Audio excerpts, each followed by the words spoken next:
महागठबंधन की नई सरकार बनने के बाद लोगों की उम्मीदें भी बढ़ी है और खासतौर पे राबड़ी देवी आवास 10 सर्कुलर रोड हो या पार्टी दफ्तर वीर चंद पटेल, तमाम जगहों पर जो पार्टी के कार्यकर्ता हैं वो पहुंच रहे हैं। वो लगातार अपने नेता से मुलाकात कर रहे हैं। कई लोग हैं जो दूर दराज से भी आए हैं। ये बताइए कि नई सरकार बनी है, कितनी उम्मीदें बढ़ी है? क्योंकि लगातार रोजगार को लेकर चर्चा हो रही थी, लॉ एंड ऑर्डर को लेकर चर्चा हो रही थी। लगता है कि उम्मीदें काफ़ी बढ़ी है। उम्मीद बढ़ी है और रोजगार के ऊपर हमारे नेता जो तेजस्वी यादव हैं वो कार्य भी करना चालू कर दिए हैं।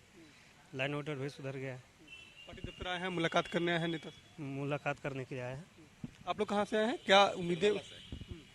पार्टी इस बार युवाओं को काफ़ी उम्मीद है कि इस बार जो महागठबंधन की सरकार बनी है उसमें गरीब गुरुओं का काफ़ी काम होगा। लोगों को सिंचाई, दवाई, कार्रवाई, सुनवाई वाली सरकार है और जो खास करके जो गरीब लोग उपेक्षित हैं उनसे बहुत उम्मीद है कि महागठबंधन की सरकार इस बार बेहतर काम करेगी।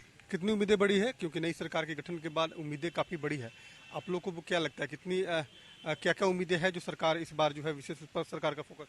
सबसे पहले जो नई सरकार बनी है इसके लिए मैं धन्यवाद देता हूं नीतीश कुमार जी को, माननीय तेजस्वी यादव जी को, कि बिहार के लिए एक बहुत ही अच्छा अवसर है, बिहार वासियों के लिए बहुत ही बेहतरीन अवसर है। मुझे लगता है कि नई सरकार उन तमाम चीज़ों को करेगी जो जनता के हित से जुड़ा हुआ है। वो शिक्षा का मसला हो, वो स्वास्थ्य का मसला हो, वह पथ निर्माण का मसला हो, तमाम ऐसे मसले जिससे आम जनता जुड़ी हुई है। और मुझे लगता है कि माननीय तेजस्वी यादव जी युवा हैं, वो युवाओं के हक में और युवाओं के हित में अनेक काम करेंगे और इसमें माननीय नीतीश कुमार जी का भी योगदान रहेगा, क्योंकि नीतीश कुमार जी का भी जो संरक्षण है और माननीय तेजस्वी यादव जी का जो एक अपना जो ऑरा है वह मिलाकर एक बिहार को एक बहुत ही बेहतरीन दिशा आगे मिलने की जो संभावना है वह मैं सोचता हूं कि यह निश्चित मिलेगा। आपको लगता है कि दवाई, कमाई, सिंचाई, पढ़ाई, ये तमाम जो तेजस्वी जी का जो एक नारा था 2020 के विधानसभा के चुनाव में, ये नारा अब पूरा होगा, अब वो योजना में तब्दील होगा? बिल्कुल। पूर्व में भी हमने देखा है कि तेजस्वी यादव जी जिस समय सत्ता में नहीं भी थे उस समय विपक्ष में इन्होंने सशक्त भूमिका निभाई है और जनहित का इन्होंने लगातार ये बात बोलते रहे हैं।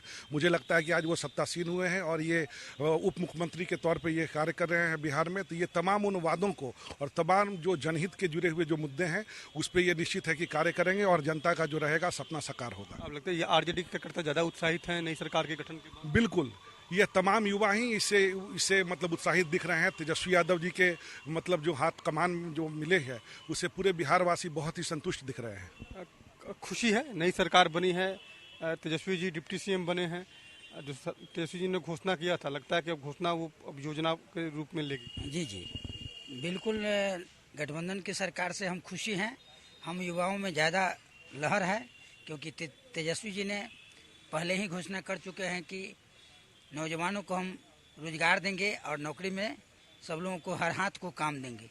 इस पर ये सरकार, ये गठबंधन की जो सरकार बनी है वो बिल्कुल एकदम अपने अहम भूमिका पर तटस्थ रहे। खुश हैं आप लोग? तो लगातार आप लोग नारा बुलंद कर रहे हैं। मैं खुश हूँ और 110% खुश हूँ और आप लोग के माध्यम से ये बताना चाहता हूँ कि हिंदुस्तान के सबसे कम उम्र के 2 बार उप मुख्यमंत्री तेजस्वी प्रसाद यादव, हिंदुस्तान के सबसे कम उम्र के नेता प्रतिपक्ष 2 बार तेजस्वी प्रसाद यादव, हिंदुस्तान में बड़े राजनेता का सबसे काबिल, सुयोग्य और श्रवण कुमार का बेटा A to Z वाले अगर कोई है हिंदुस्तान में, चैलेंज हमारा तो तेजस्वी प्रसाद यादव हैं। नई युवा हैं, नई सोच है, नई रफ्तार है, नई सरकार है। ऐसा कुछ लाएंगे कि विदेश के आदमी आंखों फाड़ कर टकटकी रह जाएंगे। बिल्कुल, देखिए तमाम जो खासतौर पर जो कार्यकर्ता हैं वो उत्साहित हैं क्योंकि उम्मीदें हैं कि नई सरकार के आने के बाद तमाम जो तेजस्वी ने घोषणा की थी, कमाई, दवाई, सिंचाई, पढ़ाई, इन तमाम योजनाओं का जो है योजनाओं पे काम होगा और धरातल पर इसका अंतिम रूप दिया जाएगा। कैमरा राजेश के साथ अनुज कुमार, कशिश न्यूज़, पटना।